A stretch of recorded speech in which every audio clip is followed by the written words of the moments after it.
જય શ્રી કૃષ્ણ. હર હર મહાદેવ. મિત્રો, ફરીથી સ્વાગત છે તમારું અમારી યુટ્યુબ ચેનલમાં. આજની વિડીયોમાં અમે તમારા માટે જે કહાની લઈને આવ્યા છીએ તે કહાની ખૂબ જ જ્ઞાનવર્ધક અને બોધપ્રેરક છે. તો મિત્રો, આ કહાની પોપટ અને મેનાની છે. તેમણે જણાવ્યું કે ગરીબી કયા કારણોથી આવે છે.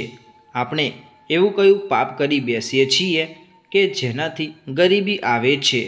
આપણી પરિસ્થિતિ કેવી રીતે બદલાય છે અને આપણે કેવી રીતે ધનવાન બની શકીએ છીએ, આ બધા પ્રશ્નોના જવાબ તમને આ કહાનીમાં જ મળી જશે. પરંતુ તમને બધાને એક વિનંતી છે કે આ વિડીયોને અધૂરી ના મૂકતા અને આ કહાનીને અંત સુધી જરૂર સાંભળજો. જો તમે અમારી ચેનલ પર નવા છો તો અમારી ચેનલને સબસ્ક્રાઈબ જરૂરથી કરી દેજો અને કોમેન્ટ બોક્સમાં હર હર મહાદેવ જરૂરથી લખી દેજો, જેથી ભગવાન ભોલેનાથ આપણા ઉપર હંમેશા રાજી રહે અને આશીર્વાદ વરસાવે. તો મિત્રો, હવે કહાની શરૂ કરીએ. એક જંગલમાં એક ઝાડ ઉપર પોપટ અને તેની પત્ની મેના બેઠા હતા. ત્યારે પોપટની પત્નીએ મેનાએ પોપટને કહ્યું કે લોકો આટલા ગરીબ કેમ હોય છે?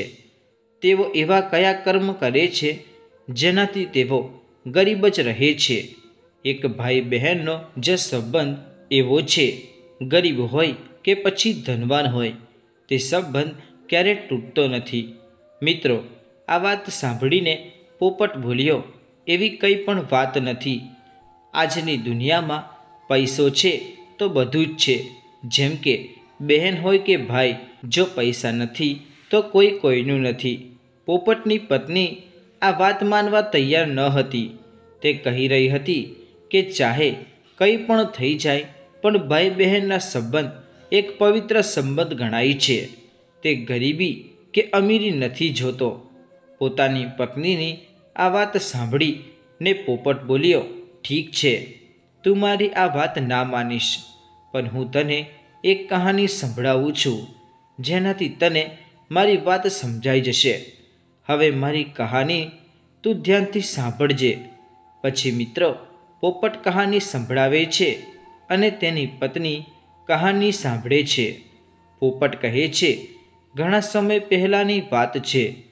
કોઈ એક ગામમાં એક ગરીબ ખેડૂત રહેતો હતો અને તેની એક પત્ની હતી. તેને 2 બાળકો હતા, એક દીકરો અને એક દીકરી. તે પોતાના બાળકોને ખૂબ જ પ્રેમ કરતો હતો. દીકરાનું નામ મનુ હતું અને દીકરીનું નામ રાધા હતું. તેની દીકરી દેખાવમાં ખૂબ જ સુંદર હતી. ધીરે ધીરે બંને બાળકો મોટા થવા લાગ્યા. જ્યારે દીકરી યુવાન થઈ જાય છે ત્યારે તે ખૂબ જ સુંદર અને સુશીલ દેખાવા લાગે છે. જ્યારે તે ખેડૂત તેની દીકરી તરફ જુએ છે તો તે તેની પત્નીને જઈને કહે છે કે, હે ભાગ્યવાન, આપણી પુત્રી લગ્ન કરવાને લાયક થઈ ગઈ છે. હવે હું તેના માટે એક સારું ઘર જોઈને તેનું લગ્ન કરાવી દઈશ.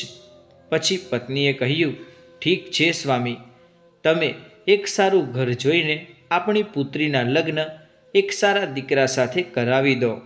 મિત્રો, હવે તે ખેડૂત તેની દીકરી માટે સારો દીકરો શોધવા માટે નીકળે છે અને બાજુના જ એક ગામમાં એક સારા કુટુંબમાં પોતાની દીકરીનો સંબંધ નક્કી કરી દે છે. તે ખેડૂતની સુંદર અને સુશીલ દીકરીને જોઈને છોકરાવાળા લગ્ન નક્કી કરી દે છે. જેમ તેમ કરીને તે ખેડૂત તેની દીકરીનું લગ્ન પેલા પૈસાવાળા ઘરમાં કરી દે છે. તે ગરીબ ખેડૂતનો પુત્ર પણ હવે યુવાન થઈ ગયો હતો અને તેને તેના પુત્રનું લગ્ન પોતાના બરાબરવાળા કુટુંબમાં કરાવી દીધું. તેની પુત્રવધુ એક ગરીબ ઘરની હતી.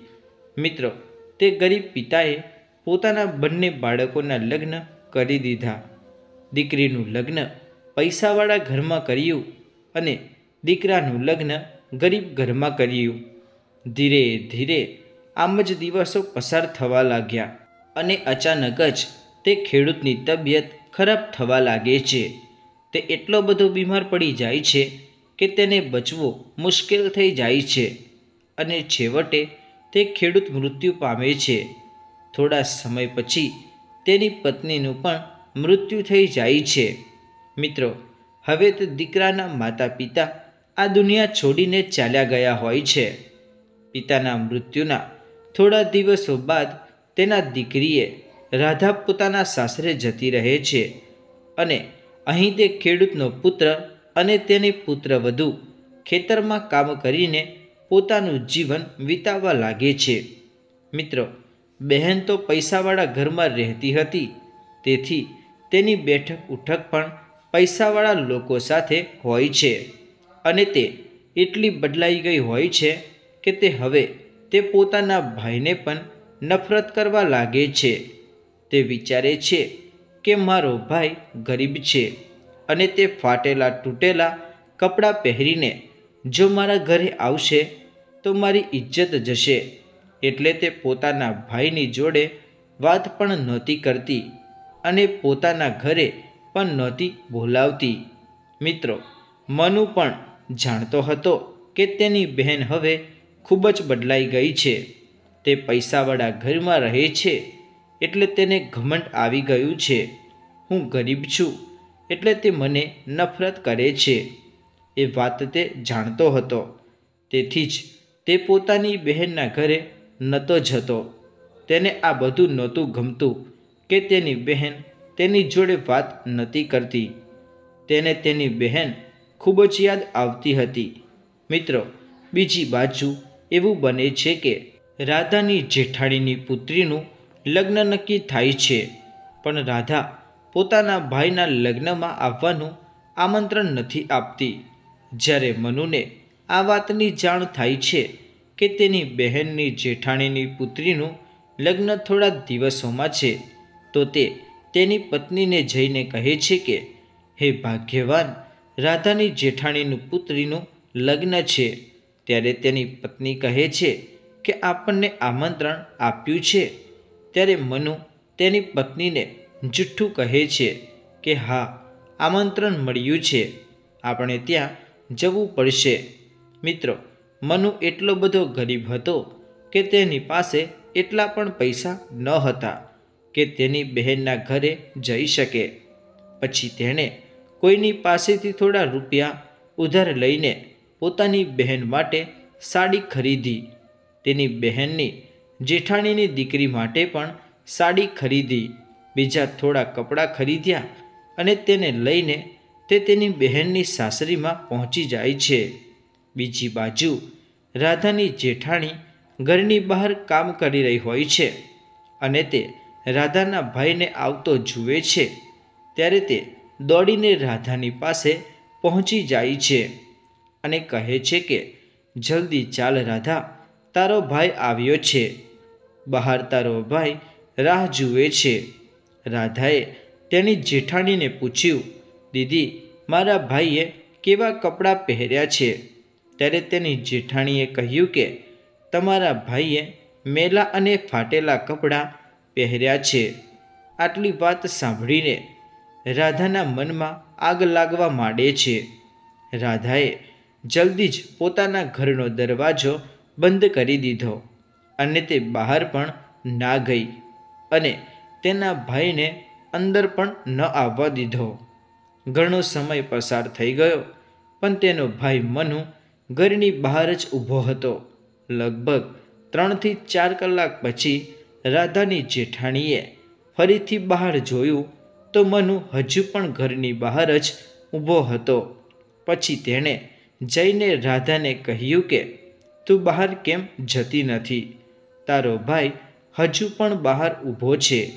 ત્યારે રાધાએ તેની જેઠાણીને કહ્યું, દીદી, મારા ભાઈને પાછળના દરવાજેથી બોલાવી લાવો. પછી તેની જેઠાણી બહાર જઈને મનુને અંદર લઈ આવે છે. જ્યારે મનુ ઘરની અંદર જાય છે ત્યારે મનુ દર્દભર્યા અવાજમાં પોતાની બહેનને કહે છે કે બહેન, શું તું મને ભૂલી ગઈ છું? હું તો તને કેટલો બધું યાદ કરું છું. અને આટલું કહ્યા પછી તે રડવા લાગે છે. પણ તે એટલી બધી ઘમંડી થઈ ગઈ હતી કે તેને તેના ભાઈનું દુઃખ પણ ના દેખાયું. રાધાએ તરત જ તેના ભાઈને કહ્યું કે તને કોણે અહીં બોલાવ્યો છે? કોને તને અહીં આવવાનું આમંત્રણ આપ્યું છે? જેમ તું અહીં ગંદા અને ફાટેલા કપડાં પહેરીને મારા ઘરે આવ્યો છું, મેં તો તને આમંત્રણ નહોતું આપ્યું. તે છતાં પણ તું મોં ઉઠાવીને અહીં ચાલ્યો આવ્યો. તને સહેજે શરમ નથી? તને સહેજે પણ મારી ઇજ્જતની પરવા નથી? તે અહીં આવીને મારી ઇજ્જતને માટીમાં ભેળવી દીધી. આટલું સાંભળ્યા પછી તે ભાઈને લાગ્યું કે તેના પગ નીચેથી જાણે જમીન સરકી ગઈ હોય. તેની આંખમાંથી આંસુ વહી રહ્યા હતા. તેની બહેન તેને એટલું ખરું ખોટું સંભળાવી દે છે, પણ મનુ તેની બહેનને એક પણ શબ્દ કહેતો નથી. ચૂપચાપ ઊભો ઊભો બધું જ સાંભળી લે છે. મનુને ગમે તેમ બોલ્યા પછી રાધા કહે છે કે મારી સાથે ચાલ, અને તેને એક ઓરડામાં લઈ જાય છે અને કહે છે કે જ્યાં સુધી હું તને ના કહું ત્યાં સુધી તું અહીં જ બેસી રહેજે અને બહાર આવવાની કોશિશ પણ કરતો નહીં. પછી મનુ કહે છે, બહેન, હું આ ઓરડામાંથી બહાર નહીં આવું. ત્યારે રાધા કહે છે કે જો તું બહાર આવ્યો તો મારી ઇજ્જત ખરાબ થઈ જશે. પછી મનુ કહે છે, તું હવે જા. ત્યારે રાધા તે ઓરડાના દરવાજાની બહાર બંધ કરીને ચાલી જાય છે અને બિચારો મનુ તે ઓરડામાં બંધ થઈ જાય છે. મિત્રો, મનુ તે ઓરડામાં બંધ કર્યો ને તેને તે ઓરડામાં બેઠા બેઠા 3 દિવસ થઈ જાય છે. મનુ બિચારો ભૂખ્યો અને તરસથી તડપવા લાગે છે, પરંતુ તેની બહેન તેને પાછું વળીને જોવા પણ નથી આવતી. મિત્રો, હવે મનુની હાલત ખરાબ થવા લાગે છે, કેમ કે તેને ખાધા પીધા વગર 3 દિવસ થઈ ગયા હોય છે. તેની હાલત એટલી બધી ખરાબ થઈ જાય છે કે હવે તે દરવાજા પાસે આવીને દરવાજો ખખડાવવા લાગે છે. બીજી બાજુ રાધાની જેઠાણી તે સમયે ત્યાંથી પસાર થઈ રહી હોય છે અને તેણે જોયું કે આ ઓરડામાં કોઈ બંધ છે. તેણે અવાજ સાંભળ્યો અને દરવાજો ખોલ્યો. દરવાજો ખોલીને તેણે જોયું તો રાધાનો ભાઈ અંદર બંધ હતો.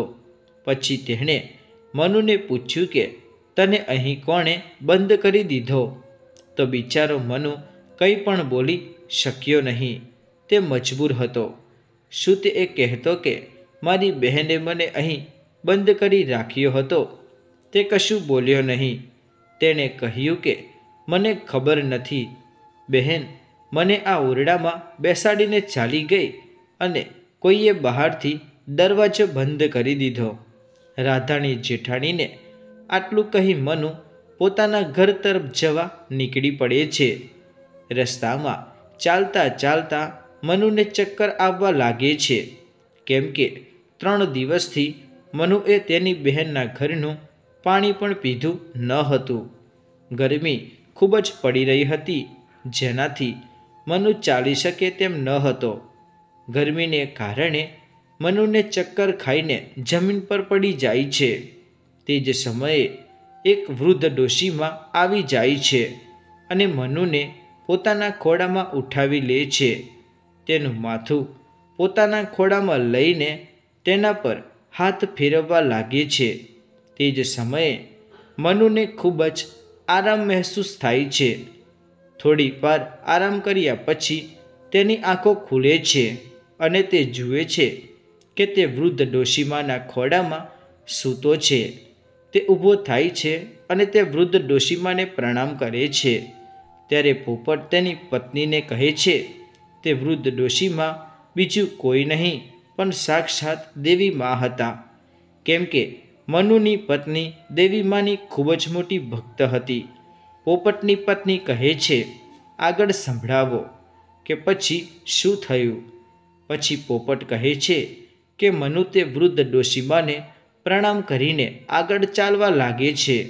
ત્યારે ડોશીમા મનુને ઊભો રાખે છે અને કહે છે કે બેટા, ક્યાં જઈ રહ્યો છે અને તું ક્યાંથી આવ્યો છે?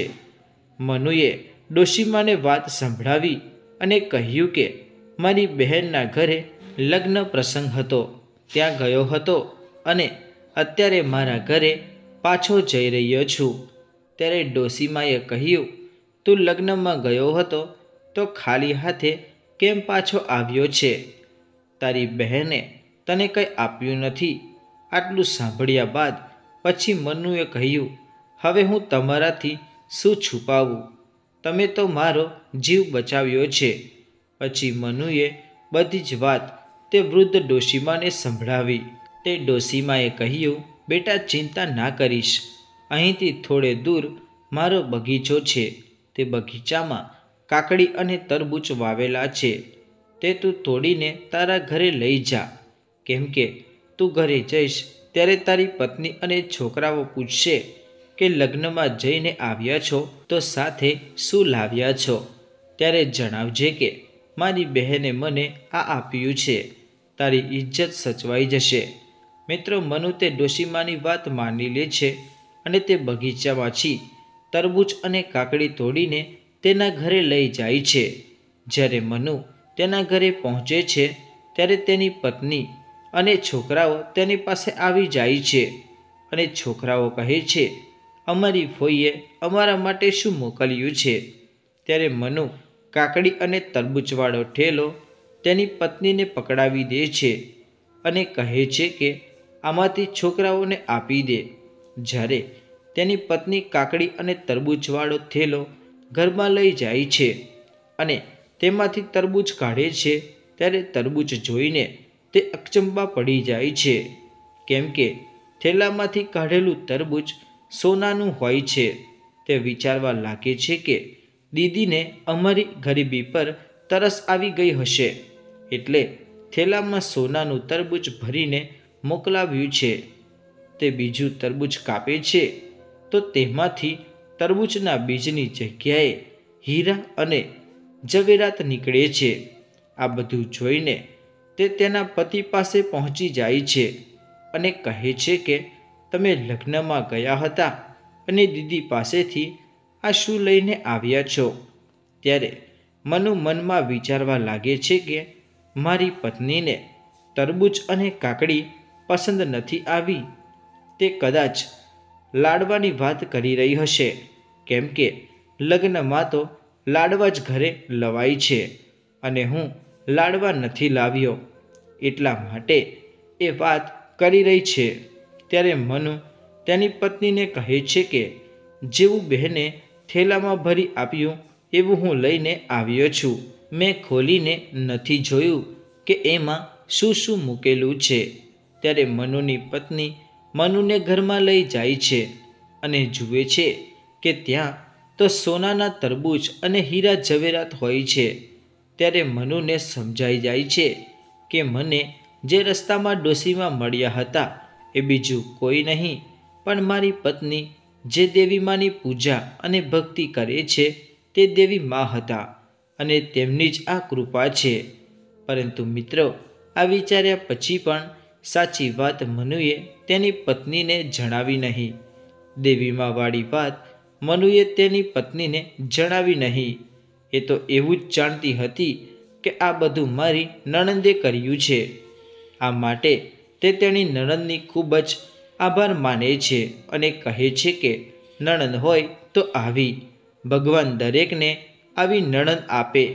મેં કંઈ સારા કર્મમાં કર્યા હશે જેના લીધે મને આવી નણંદ મળી છે. હવે મનુ સોનાનું તરબૂચ અને હીરા ઝવેરાત લઈને બજારમાં સોની પાસે જાય છે અને તે વેચીને પોતાના માટે રાજાનો મહેલ જેવું ખૂબ જ સુંદર ઘર બનાવડાવે છે. હવે તો મનુની પત્ની ખૂબ જ સારી રીતે રહેવા લાગે છે અને તેમનું જીવન ખૂબ જ સુખમય રીતે પસાર થવા લાગે છે. થોડા દિવસ પછી મનુની પત્ની મનુને કહે છે કે અત્યારે આપણે જે કંઈ પણ છીએ તે મારી નણંદના લઈને જ છીએ. ઘણો સમય થયો છે, હજુ મારી નણંદ આપણા ઘરે નથી આવ્યા, તો તમે ત્યાં જઈને તેમને પ્રેમથી આપણા ઘરે લઈ આવો. મિત્રો, મનુએ તેની પત્નીને સાચી હકીકત જણાવી ન હતી, એટલે તેને કહ્યું, સારું, હું કાલે જઈને તેને લઈ આવીશ. બીજા દિવસ થાય છે ને મનુ તૈયાર થઈને તેની બહેનના ઘરે જવા માટે રવાના થઈ જાય છે. મિત્રો, મનુ એટલા સરસ કપડાં પહેર્યા હોય છે કે જાણે કોઈ રાજકુમાર ન હોય. પછી તે તેની બહેનના ઘરે પહોંચી જાય છે અને તે દરવાજા આગળ ઊભો થઈ જાય છે, જ્યાં તે પહેલાં ઊભો હતો.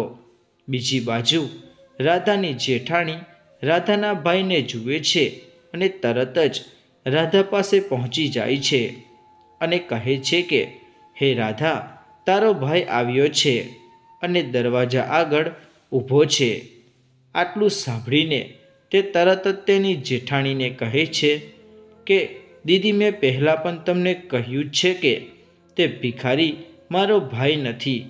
એવામાં તેની જેઠાણી બોલી, પૂરી વાત તો સાંભળ. બહાર કોઈ ભિખારી નથી, કોઈ રાજા મહારાજા છે. તેની પાછળ 4 સૈનિકો છે અને રથ પર સવાર થઈને તારો ભાઈ આવ્યો છે. જ્યારે રાધા તેની જેઠાણીની આ વાત સાંભળે છે ત્યારે તે દરવાજો ખોલીને તેના ભાઈને જુએ છે અને રસબદ્ધ થઈ જાય છે.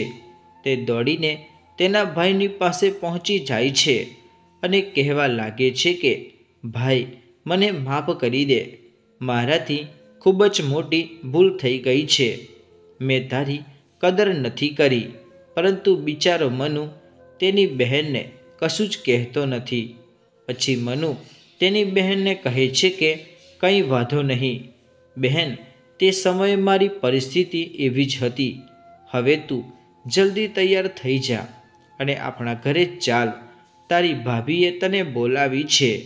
મિત્રો, રાધા તૈયાર થઈ જાય છે અને ખૂબ જ ખુશ થઈ જાય છે. રાધા તેના પિયરમાં પહોંચે છે.